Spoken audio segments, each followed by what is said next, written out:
Semua terjadi di ruang tamu. Ruang yang dulu jadi tempatku dan Adrian berbagi banyak tawa, kini berubah jadi saksi bisu pengkhianatanku. Sore itu, hujan turun pelan. Galang duduk di sofa dengan tubuh sedikit miring ke arahku. Jemarinya menyentuh pergelangan tanganku, ringan tapi cukup untuk membuat dadaku berdebar. Entah bagaimana, aku membiarkan kepalaku bersandar di pundaknya. Momen itu terasa terlalu nyaman, terlalu hangat, terlalu salah. Kami tak bicara, hanya diam, nafasnya dekat sekali.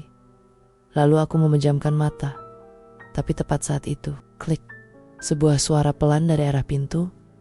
Aku menoleh. Di ambang pintu berdiri seseorang basah karena gerimis. Wajahnya datar, tapi matanya menyala, bukan karena marah, tapi karena hancur. Adrian, di tangannya tergenggam erat ponsel yang layarnya masih menyala, menampilkan gambar ruang tamu dari sudut atas. Kamera keamanan yang selama ini tak pernah kulirik. Ternyata dia tahu semuanya. Bahkan sebelum pintu itu terbuka, bahkan saat aku masih merasa aman di pelukan orang lain, dan yang paling menyakitkan, dia tak berkata sepatah kata pun. Dia hanya menatapku lalu berbalik pergi, meninggalkan jejak air hujan di lantai dan kehancuran di hatiku yang tak bisa kutarik kembali.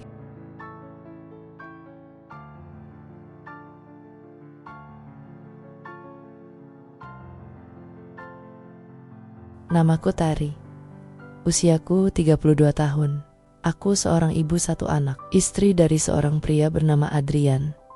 Seorang suami yang di mata semua orang adalah contoh sempurna, bertanggung jawab, sabar, penyayang. Tapi hanya aku yang tahu bagaimana rasanya tinggal satu atap dengan seseorang yang semakin lama terasa seperti tamu. Dulu, kami tak perlu banyak bicara untuk merasa dekat. Sekarang, kami bisa duduk berdampingan di ruang tamu selama sejam tanpa menukar satu kalimat pun. Bahkan suara jam dinding lebih hidup daripada kami. Adrian selalu pulang larut. Kadang jam 9, kadang lebih. Lembur, katanya. Aku tak pernah bertanya lebih jauh. Takut jawaban jujurnya justru menyakitkan. Tapi mungkin diamku juga perlahan menjauhkan kami. Ruang tamu adalah tempat favoritku. Sofa abu-abu yang agak usang itu jadi saksi banyak hal tawa kecil saat kami baru menikah. Momen menyuapi anak pertama kami yang suka berlarian sambil tertawa. Tapi yang tersisa hanya aku dan hening yang menggantung terlalu lama. Beberapa minggu lalu, Adrian tiba-tiba memasang kamera kecil di sudut ruang tamu. Alasannya sederhana, katanya, demi keamanan. Aku sempat heran. Aku pikir, untuk apa merekam ruang yang begitu sunyi? Sore itu, saat aku sedang melipat cucian, sambil menonton acara TV, sebuah notifikasi masuk ke ponselku.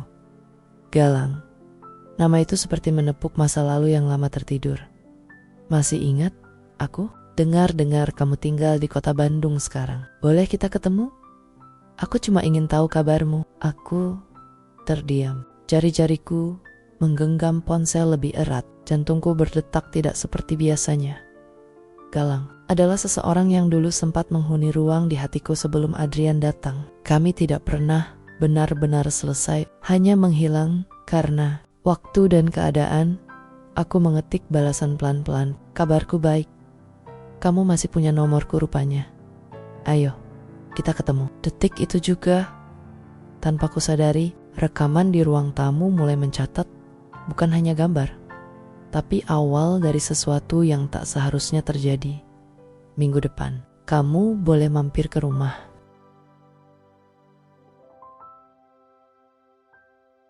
Sudah lama tidak ada tamu yang datang ke rumah selain kurir paket dan ibu mertua sesekali. Hari itu, aku mengepel lantai 2 kali. Meja ruang tamu kupoles pakai cairan pembersih lemon favoritku. Bahkan aku mengganti bantal sofa dengan sarung yang lebih bersih.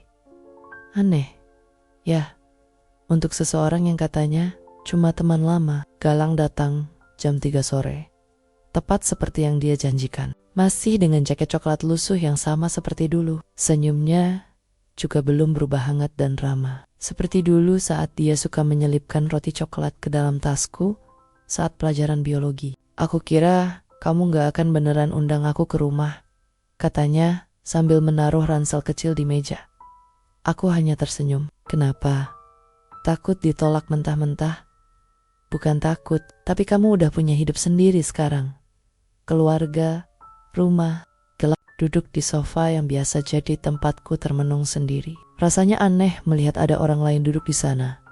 Tapi entah mengapa, juga terasa nyaman. Kami mengobrol lama tentang pekerjaan, tentang masa sekolah, bahkan hal-hal sepele seperti lagu-lagu zaman dulu. Ada bagian dari diriku yang kembali hidup hari itu, yang selama ini seperti dilipat rapi dan disimpan di laci, lupa dibuka. Galang tidak menyentuhku, tidak juga mendekat terlalu jauh, tapi ada sesuatu di antara kami seperti kabel halus yang perlahan menghubungkan kembali titik-titik lama yang dulu sempat terputus. Saat dia pamit, sore sudah berubah jadi senja, udara mulai dingin. Dia berdiri di ambang pintu sambil menatap. Agak lama. Rumahmu tenang banget, ya? Katanya. Aku mengangguk, kadang terlalu tenang. Dia tersenyum, lalu melangkah pergi. Begitu pintu tertutup, aku duduk kembali di sofa, memandang ruang tamu yang kembali kosong. Tapi rasanya tidak lagi sama. Di tempat lain, jauh dari rumah, Adrian sedang membuka aplikasi di ponselnya. Tampilan live dari ruang tamu muncul dengan suara pelan yang bisa ia dengar dengan jelas. Lalu terdengar tawa kami, lembut, terlalu dekat, terlalu akrab. Adrian memejamkan mata sejenak. Lalu dia menekan ikon kecil di layar. Aktifkan rekaman. Hari-hari berikutnya terasa. Setiap pagi, aku merapikan ruang tamu lebih teliti dari biasanya. Meja teh ku bersihkan, tirai ku sibakkan agar cahaya masuk lebih banyak, dan ku cek diffuser aroma kopi lebih awal. Entah sejak kapan, ruang itu jadi pusat dari segala antisipasiku. Galang tidak datang setiap hari, tapi kami saling berkabar. Kadang obrolan singkat soal musik lama, kadang meme konyol, kadang cerita tentang lehernya yang pegal karena kerja. Dan aku membalas semuanya dengan senyum yang tak bisa aku sembunyikan. Satu siang, dia datang membawa donat dan minuman dingin. Maaf ya, aku belum bisa traktir makan besar, modalnya lagi mepet, katanya sambil tertawa kecil. Kami duduk di sofa, seperti biasa, membuka kotak donat dan menonton acara masak di TV. Dulu kita pernah nyaris buka kafe, ya, katanya sambil menggigit donat rasa coklat. Aku tertawa. Rencana kita banyak yang nyaris. Dia menoleh padaku. Tatapannya tidak cepat beralih seperti biasanya. Tapi tak berkata apa-apa. Tapi jantungku berdetak tidak tenang. Lalu terdengar suara motor lewat. Dan suara khas panggilan tetangga dari luar. Bu Retno, tetangga sebelah. Aku berdiri cepat. Membuka pintu. Bu Retno berdiri dengan senyum setengah tanya. Ada tamu? Ya? Iya, teman lama. Jawabku cepat. Terlalu cepat mungkin. Tatapannya melirik ke arah dalam rumah, ke sofa, tempat Galang duduk, lalu kembali menatapku. Kalau bisa, tirainya ditutup ya Bu. Jendelanya langsung ke arah ruang tamu. Dari luar, kelihatan jelas. Aku hanya bisa mengangguk. Suara di dalam dadaku mendadak ramai. Setelah Bu Retno pergi, aku menutup pintu pelan dan kembali ke sofa. Galang sudah berdiri, mengambil jaketnya. Aku pulang. Ya, kayaknya waktunya istirahat juga. Aku hanya mengangguk, tidak tahu harus bilang apa. Di tempat lain, Adrian duduk di ruang kerjanya. Layar ponsel masih menyala. Rekaman ruang tamu terekam penuh. Suaranya jelas. Tapi kali ini, dia menggeser video, memperbesarnya, dan menekan tombol screenshot.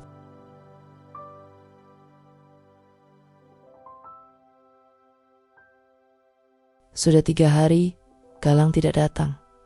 Dan entah kenapa, ruang tamu terasa lebih dingin dari biasanya. TV yang biasanya hanya kudengar sebagai pengisi suara, kini hanya jadi layar hampa. Aroma kopi dari diffuser yang dulu menyenangkan, kini hanya mengingatkanku pada seseorang yang belum tentu pantas kuharapkan.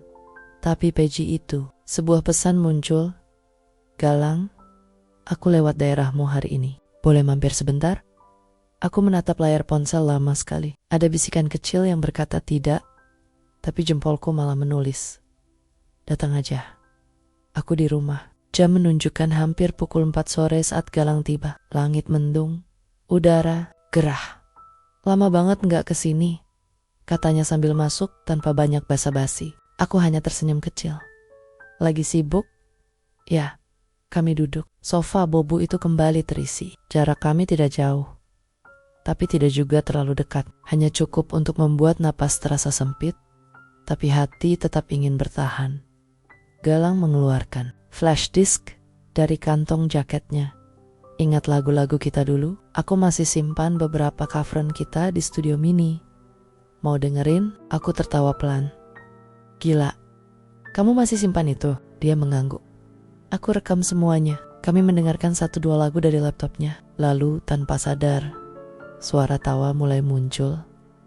Galang menirukan gaya menyanyi lamaku yang aneh. Aku melempar bantal kecil ke arahnya. Suasana terlalu nyaman, dan saat aku sedang menertawakan candaan kecilnya, Galang meraih tanganku, ringan, tidak mendesak, tapi hangat dan lama. Aku tidak menariknya. Saat itulah pintu depan berbunyi, pelan, klik. Bunyi gagang pintu diputar dari luar. Aku menoleh cepat. Pintu terbuka perlahan, angin sore menyelip masuk, lalu seseorang berdiri di sana. Langkahnya tidak buru-buru. Tubuhnya agak basah oleh gerimis. Di tangannya, sebuah tas kerja. Tak ada ekspresi. "Adrian." Aku mematung. Galang berdiri perlahan, refleks, tapi tak berkata apa-apa. Adrian hanya berdiri, menatap kami berdua. Lalu matanya bergerak ke arah sudut atas ruangan. Kamera kecil di langit-langit masih menyala. Dia tidak berkata apapun, tidak satupun, lalu perlahan ia berbalik keluar, meninggalkan pintu terbuka dan udara sore yang tiba-tiba membekukan semua yang ada di dalam ruangan. Besok kita bicara. Malam itu terasa seperti menunggu hukuman. Rumah jadi terlalu besar, terlalu sunyi, dan setiap sudut ruang tamu seolah berubah jadi saksi bisu dari satu kesalahan yang tak bisa kuputar ulang. Aku tak tidur, hanya menatap langit-langit sambil memutar ulang adegan tadi sore dalam kepala. Wajah Adrian, tatapannya yang kosong, langkahnya yang tenang, terlalu tenang. Paginya, aku bangun lebih awal, merapikan rumah seperti biasa, menyeduh teh untuk 2 orang. Meski aku tak yakin akan ada yang meminumnya, lalu aku duduk menunggu. Jam 8 tepat, suara mobil berhenti di depan rumah. Aku menarik napas dalam. Adrian masuk tanpa salam, tanpa senyum, hanya membawa dirinya dan tas kerjanya yang seperti terlalu berat hari ini. Ia duduk di sofa yang masih menyimpan kehangatan sisa kemarin sore. "Galang sudah pulang?" Suara pertamanya terdengar, datar, dingin. Aku mengangguk pelan. Adrian menatapku lama. Lama sekali. Tatapan itu bukan marah, bukan juga benci. Tatapan orang yang baru saja kehilangan sesuatu yang ia pikir tak akan pernah rusak. "Aku tidak marah," katanya akhirnya. Aku menahan napas. Aku cuma kecewa. Tapi mungkin salahku juga. Aku terlalu sibuk dengan hidup di luar rumah, sampai lupa bahwa kamu pun bisa merasa sendiri. Aku ingin bicara, tapi suaraku tercekat. "Aku tahu semuanya, Tari." Lanjutnya, "Bukan hanya kemarin, tapi sejak pertama kamu biarkan dia masuk rumah ini." Aku menunduk, tangisku pecah. Tapi ku tahan supaya tidak terlalu berisik. Adrian berdiri, berjalan pelan ke arah pintu. "Aku akan pergi beberapa hari, kita butuh jarak."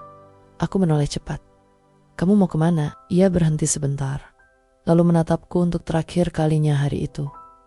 Ke tempat di mana tidak ada kamera dan tidak ada sofa yang menyimpan terlalu banyak kenangan buruk. Lalu ia melangkah keluar tanpa menoleh, tanpa menjanjikan apa-apa, Sudah 3 hari sejak Adrian pergi. Tak ada kabar, tak ada pesan, tak ada petunjuk ia ada di mana. Tapi yang paling membuatku gelisah bukan kepergiannya, melainkan ketenangannya. Aku selalu membayangkan jika suatu hari pengkhianatanku terungkap, maka akan ada kemarahan, ledakan, kata-kata yang menyakitkan. Tapi Adrian hanya diam dan pergi. Diamnya seperti ruangan kosong yang menunggu isi, atau seperti seseorang yang sudah tahu lebih dulu. Hari itu, aku memberanikan diri masuk ke ruang kerja Adrian. Biasanya, aku tidak pernah menyentuh barang-barangnya, apalagi mejanya. Tapi rasa penasaran yang tumbuh seperti duri tak bisa lagi kuabaikan. Laptopnya menyala dalam mode sleep. Dengan sidik jari yang sudah kusimpan, aku membukanya. Terdapat folder bernama HomeFit. Tangan dan dadaku soma-soma gemetar. Kubuka, ada rekaman puluhan. Dengan tanggal dan waktu. Semua berasal dari kamera kecil di ruang tamu. Semua tersimpan. Rapi. Kupilih salah satu. Hari pertama Galang datang. Klik, suara tawa kami terdengar. Jelas. Terlalu jelas. Bahkan suara bantal sofa yang jatuh ke lantai pun terekam. Aku menutup laptop itu dengan cepat, napas tercekat. Adrian tidak hanya tahu, ia menyaksikan semuanya. Mungkin sambil bekerja, mungkin sambil diam di mobil, atau bahkan saat duduk bersamaku tanpa aku sadar bahwa ia sudah menyimpan segalanya dalam diamnya. Malam itu, aku duduk sendirian di sofa ruang tamu. Kusandarkan tubuh dan kupandangi kamera kecil di pojok ruangan. Lampu indikatornya masih menyala, masih merekam, mungkin masih mengawasi. Aku berbicara pelan, tidak yakin apakah aku sedang berbicara kepada kamera atau pada diriku sendiri. Adrian, kalau kamu masih menonton, aku tahu aku salah, tapi aku juga manusia yang pernah merasa tidak dilihat. Aku tidak ingin membenarkan, tapi aku ingin. Dan mengerti Henning. Tak ada jawaban. Tapi anehnya, setelah kalimat itu keluar, napasku terasa lebih ringan. Sudah seminggu sejak Adrian pergi dan tidak ada satupun pesan, telepon, atau tanda ia akan kembali. Yang ada hanyalah sepi yang makin tebal dan kenyataan bahwa rumah ini tidak pernah sesunyi ini, bahkan ketika aku sendiri pagi-pagi. Bu Retno membawakan semangkuk sayur asem dan semangat basi-basi seperti biasa. Tari, kamu gak keluar rumah beberapa hari ini. Lagi sakit? Aku tersenyum seadanya. Enggak bu, lagi banyak kerjaan di rumah. Bu Retno menatapku agak lama. Kemarin aku lihat mobil Pak Adrian gak ada. Udah lama ya gak pulang? Aku hanya menjawab dengan senyum lalu mengganti topik. Tapi dari matanya, aku tahu kabar soal tamu lama yang sering datang itu mungkin sudah menyebar. Bahkan jika tidak ada yang bicara langsung, tatapan-tatapan kecil itu cukup membuat dada sesak. Hari itu, aku membersihkan ruang tamu. Dari ujung ke ujung, karpet aku gulung, bantal sofa aku ganti, tirai dicuci. Seolah dengan membersihkan ruang itu, aku bisa membersihkan jejak-jejak yang tersisa. Tapi tetap saja, ada bagian yang tak bisa hilang bayangan Adrian.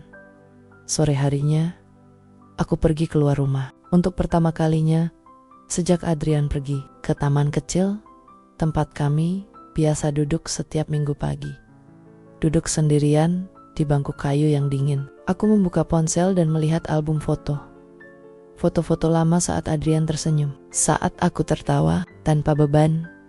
Dan di antara foto-foto itu, aku menemukan sesuatu. Satu foto diam-diam dengan angle dari kamera ruang tamu. Wajahku sedang menatap Galang. Tersenyum, terlalu hangat, terlalu lama. Foto itu dikirim oleh Adrian 2 hari sebelum ia pergi. Tanpa pesan, tanpa penjelasan. Hanya satu foto itu. Tanganku gemetar. Jantungku terasa seperti diperas dari dalam. Bukan hanya karena dia tahu, tapi karena dia sudah bersiap untuk meninggalkan aku jauh sebelum aku sadar bahwa aku akan kehilangan. Sudah 2 minggu sejak Adrian pergi.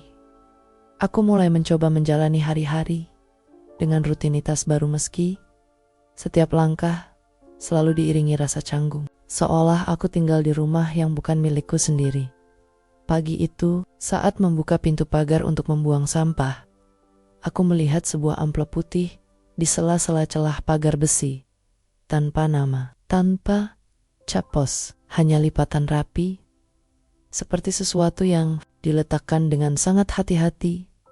Kubuka perlahan. Kertas di dalamnya berisi tulisan tangan. Aku kenal gaya tulis itu. Adrian. Tapi tak ada sapaan.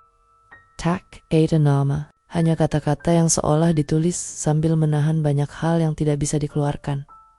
Kadang kita terlambat tahu apa yang rusak karena terlalu sering merasa semuanya baik-baik saja. Aku minta maaf kalau diamku membuatmu merasa sendirian, tapi pengkhianatan, sekecil apapun, tak pernah datang tanpa luka. Dan luka itu kadang tidak berbentuk teriakan, kadang hanya menjadi diam yang terlalu panjang. Aku menggenggam kertas itu erat-erat. Air mata jatuh tanpa bisa dicegah. Bukan karena amarah, tapi karena aku sadar dia tidak membenciku. Dia hanya terlalu kecewa untuk mempercayai lagi.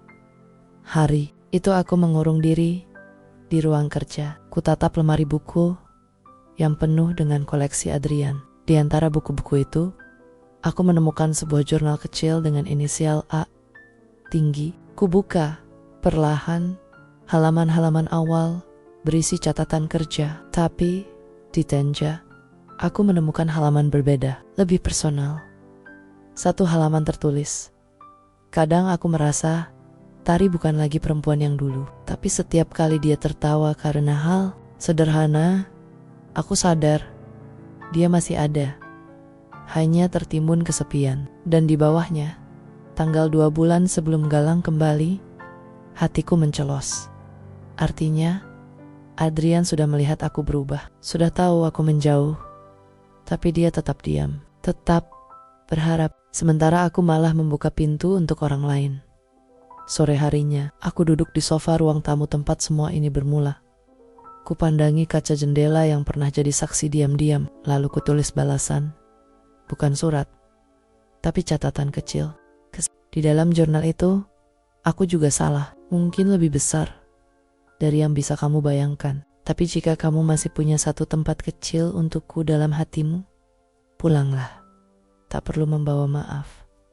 Bawa saja dirimu. Sudah 3 hari sejak aku meletakkan jurnal itu di meja ruang tamu. Setiap suara motor lewat membuatku menoleh. Setiap ketukan kecil di pagar membuat jantungku berdebar. Tapi Adrian tak pernah muncul. Sampai akhirnya, pada suatu sore yang biasa, ketika matahari mulai condong dan bayangan rumah tetangga memanjang ke dalam halaman rumahku, seseorang mengetuk pintu. Pelan, 3 kali, tok, tok, tok. Aku segera membukanya, tapi bukan Adrian, bukan Galang. Yang berdiri di sana adalah seorang perempuan usia sekitar 40. An, berpenampilan rapi, membawa tas kecil dan berkas di tangan. "Sore, Ibu Tari," aku mengangguk, agak bingung. Saya Lestari, dari firma hukum yang biasa menangani urusan kontrak dan keamanan digital milik Pak Adrian. Jantungku langsung menegang. Ada apa ya? Dia tersenyum kecil, lalu berkata, "Saya hanya diutus untuk menyampaikan satu dokumen. Boleh saya bicara di dalam sebentar?" Kami duduk berhadapan di ruang tamu. Perempuan itu membuka berkas tipis dan menyerahkan satu map padaku. "Ini bukan surat gugatan," katanya tenang, seolah bisa membaca pikiranku. "Ini hanya surat pengalihan properti dan akun. Pak Adrian meminta saya mengantarkannya jika dalam 7 hari dia tidak pulang." 7 hari, aku menahan napas. Tangan gemetar saat membuka map itu. Di dalamnya, semua data rumah, rekening bersama, dan satu flash disk kecil. Flash disk itu berisi dokumentasi backup dari server kamera rumah. Jelas Bu Lestari. Tapi Pak Adrian meninggalkan satu pesan pribadi, "Untuk Anda file video hanya bisa dibuka sekali." Aku menatap flash disk itu seolah benda asing. Di buku tenggorokanku Mentoring beliau, bilang, lanjutnya, kalau ibu sudah siap untuk tahu alasan kenapa semua ini bisa terjadi, maka tontonlah. Setelah Bu Lestari pergi, aku duduk sendiri di sofa yang sama, di ruangan yang sama. Tapi terasa lebih berat sekarang, lebih penuh. Seperti rumah ini menyimpan sesuatu yang belum selesai. Aku menancapkan flash disk ke laptop file itu hanya 1. Rekaman terakhir, Adrian, MP4 klik, layar menyala, dan wajah itu muncul. Adrian duduk di ruang kerjanya. Tatapannya tenang, tapi matanya tampak lelah tarik. Kalau kamu menonton ini, artinya aku tidak yakin bisa kembali dengan perasaan yang sama seperti dulu. Tapi aku ingin kamu tahu sesuatu yang kamu mungkin belum pernah dengar langsung dariku. Aku memasang kamera di rumah ini bukan untuk mengawasimu, tapi karena 3 bulan sebelum Galang datang, aku pernah menemukan pesan dari seseorang yang mengaku pernah dekat denganmu di masa lalu. Dia mengancam akan mengganggu rumah tangga kita. Waktu itu aku tidak bicara, karena aku takut kamu merasa tidak dipercaya.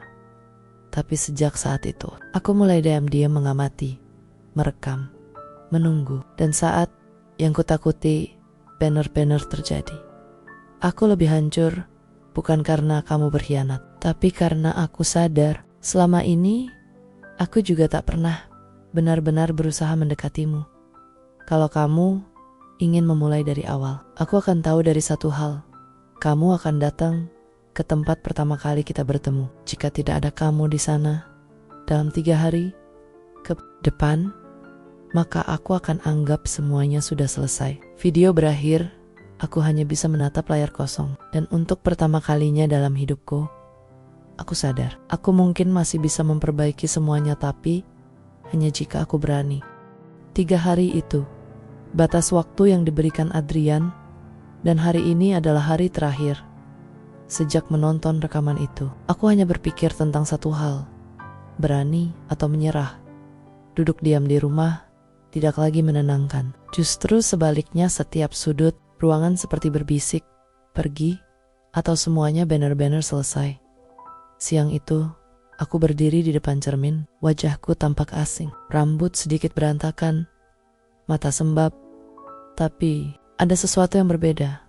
Mungkin ini pertama kalinya aku melihat diriku sendiri, bukan sebagai istri yang ditinggalkan, tapi sebagai perempuan yang ingin menebus kesalahan. Aku mengenakan pakaian sederhana, tanpa riasan, tanpa cat kuku.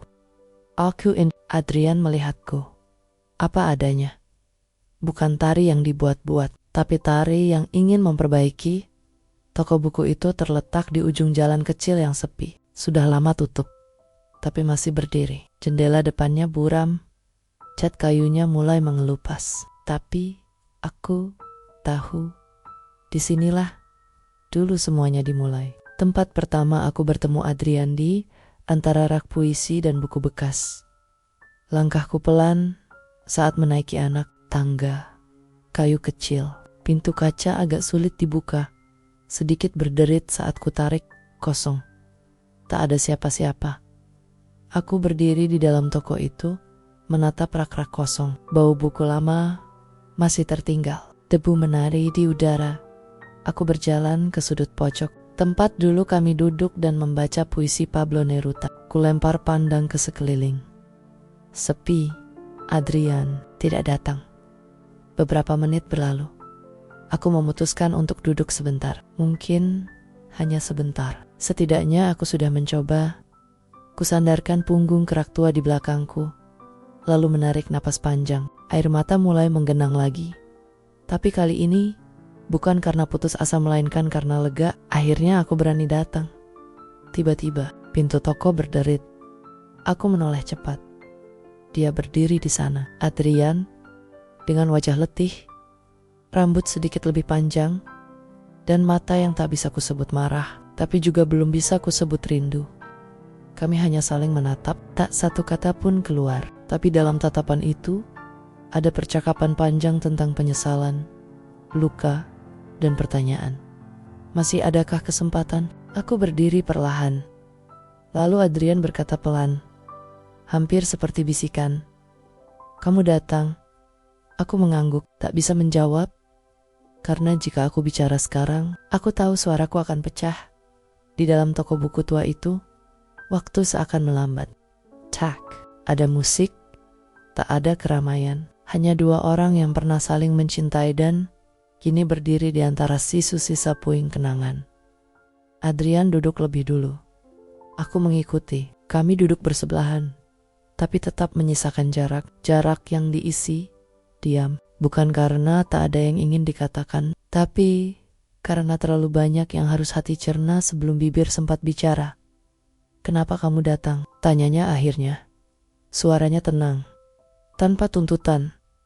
Aku menghela napas karena aku gak mau semua ini selesai tanpa aku berusaha. Mataku menatap lantai kayu. Aku tahu aku menyakiti kamu. Aku juga menyakiti diriku sendiri. Tapi aku gak datang ke sini untuk minta dimaafkan. Aku datang untuk menebus apa yang bisa ku tebus. Adrian menatapku. Wajahnya tetap tenang, tapi matanya mulai merah. Aku pernah percaya kamu akan jadi rumah paling tenang buatku, Tari. Katanya pelan, tapi waktu aku lihat kamu duduk di sofa itu bersama dia, ia menahan napas. Rasa itu runtuh. Semua runtuh. Aku menunduk. Air mata mulai jatuh, tapi aku biarkan. Waktu kamu diam, waktu kamu mulai pulang makin malam, waktu kamu enggak lagi tertawa seperti dulu. Aku sadar ada yang berubah, tapi aku pikir mungkin aku yang terlalu sibuk, terlalu cuek. Aku pikir kalau aku diam aja, semua akan kembali sendiri. Ia menatapku lekat. Ternyata diamku malah jadi jalan buat kamu menjauh. Kami tak bicara lagi selama beberapa menit. Hanya ada suara jam tua berdetak di dinding. Lalu aku bertanya, kalau aku janji untuk berubah, bukan sebagai istri yang sempurna, tapi sebagai seseorang yang gak akan pernah lari lagi. Masih ada tempat buat aku? Adrian tersenyum tipis. Jawaban itu gak bisa aku kasih sekarang. Ia bangkit perlahan, berjalan ke rak sebelah, dan mengambil satu buku lagi, buku puisi kecil, lusuh. Lalu ia memberikannya padaku. Baca halaman ke-47, sendiri, di rumah. Besok, kalau kamu masih yakin, temui aku di tempat kita pernah saling berjanji. Aku memegang buku itu seperti sedang menggenggam harapan terakhir. Dan dalam hati, aku tahu ini bukan tentang apakah aku akan maaf, tapi tentang apakah aku benar-benar siap berubah. Pagi itu datang dengan langit abu-abu, tidak hujan, tapi juga tak benar-benar cerah. Seolah cuaca pun masih ragu sama sepertiku. Aku berdiri lama di depan cermin. Tak ada riasan, tak ada aksesori. Hari ini, aku hanya ingin jadi aku. Tempatnya masih sama. Taman kecil, dekat jembatan tua. Tempat kami dulu sering duduk dan bertukar janji yang sederhana bahwa kami akan jadi rumah satu sama lain. Apapun yang terjadi, aku datang 15 menit lebih awal, duduk sendiri di bangku kayu, membawa satu buku puisi di tangan. Halaman 47 sudah kulipat. Setiap detik terasa seperti menunggu vonis. Setiap suara, langkah, membuatku menoleh. Tapi bukan Adrian. Sampai akhirnya, satu langkah perlahan terdengar dari belakang. Aku tidak langsung menoleh. Aku tahu langkah itu. Ritmenya, getarnya, langkah orang yang pernah sangat dekat, lalu menjauh dan kini sedang mencari arah kembali. Sudah kamu baca? Tanya suara itu. Hangat, tapi masih berjarak. Aku mengangguk pelan. Dan kamu ngerti maksudnya. Lanjutnya, aku menarik napas. Cinta yang rusak nggak bisa disambung persis seperti dulu, tapi bisa ditanam ulang. Kalau dua-duanya mau, aku menoleh perlahan. Adrian berdiri di sana, tak membawa apapun, hanya dirinya sendiri. Kamu yakin mau nanam lagi, Tari? Pertanyaannya sederhana, tapi jawabannya bisa mengubah segalanya. Aku menatapnya, tak ada air mata, tak ada harapan berlebihan, hanya sebuah kejujuran. Aku gak bisa janji semuanya akan mudah, tapi aku janji aku gak akan lari lagi. Ia menatapku lama, lalu duduk di sebelahku. Tanpa kata, tanpa sentuhan, hanya duduk. Karena kadang kehadiran adalah bentuk maaf paling jujur. Langit tetap abu-abu. Tapi entah kenapa, aku merasa sinar matahari sebentar lagi akan muncul.